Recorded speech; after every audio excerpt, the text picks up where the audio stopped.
Yeah, the talk was principally about two intertwined themes, we think. One is the continued connectivity both of individuals and of businesses, and then overlaid with that is the advancements that we see in automation and artificial intelligence. So think of it this way, as individuals, we have sort of started to transition a lot of our human interactions from a physical sense, like you and I are having now, to something that's much more virtual. I mean, I can think of friends that I have out there that I haven't seen in many, many years. And so they're basing their opinions of me, their views of me on what we would call your online avatar. Essentially your actions, what you say, your behaviors online. The same is true of businesses. Businesses decreasingly interact face-to-face with their customers. So the online behaviors and activities of businesses similarly are forming customers' perceptions of what they're all about.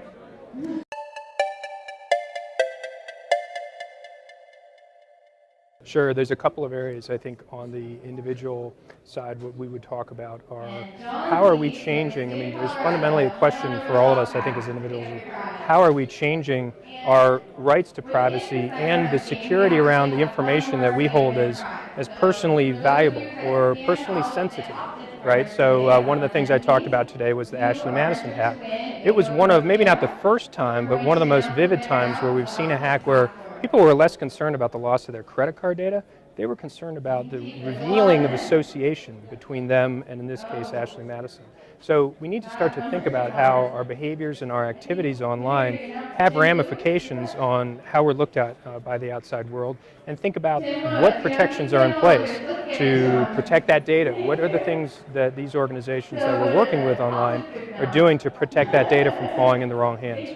On the business side of the equation, the concerns are similar. As more and more enterprises become what I would call more network dependent, they're doing more and more business online, there's a sensitivity around that data and a sensitivity around maintaining availability that's increasingly critical to them.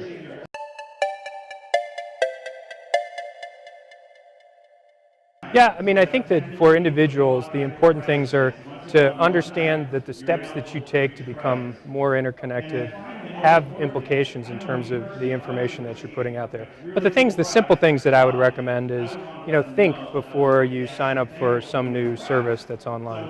Another thing I would say is, most consumers that we talk to, they don't realize that the little icons that are on their phone, behind those isn't necessarily an application that's on their phone. More often than not, it's essentially launching a browser of sorts, and everything that they're doing with that organization is somewhere in the cloud, and that data is now out there, and that data is now vulnerability to exploit. So it's important that you at least understand that, and with that understanding, then I think as individuals we can make better decisions about what data we do or do not want to put into applications like that.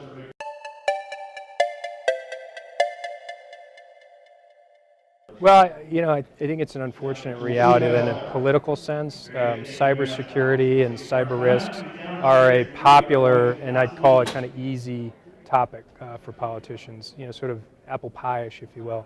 You're not getting a lot of pushback as a politician for pounding your fist on increased protections for consumers. And what we tend to find around those, and if we think back to this year's State of the Union address, President Obama put quite an emphasis around cybersecurity risks and announced a number of steps that he was going to take around cybersecurity. The reality is that it's pretty much impossible for politicians or policymakers to keep up with the pace of cyber threats. It's just, we can't as consumers or as businesses expect that true protections from those types of threats are going to come from those types of sources. They can put a framework in place that can provide, I think, a good baseline for different organizations, or perhaps guidance for individuals as consumers, but that's not where true security protection is going to come from.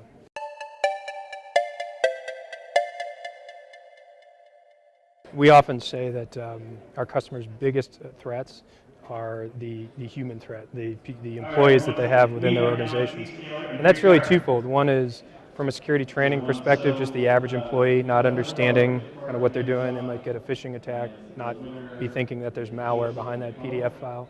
But even the security professionals themselves, and that's certainly not to disparage the work that they do, but there needs to be a recognition by organizations that at a certain point this fight is not a human fight. If those that have a strategy of having humans defend against what's increasingly an automated and artificial intelligence-driven threat landscape, that's a losing strategy long term.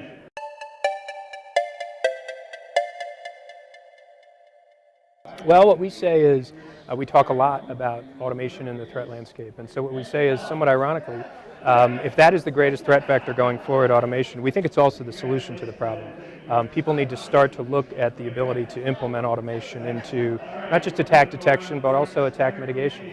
It's a difficult step for some organizations to take, taking that step of trusting a machine to make the decisions ultimately about what new protective measures to put in place or what new policies to implement.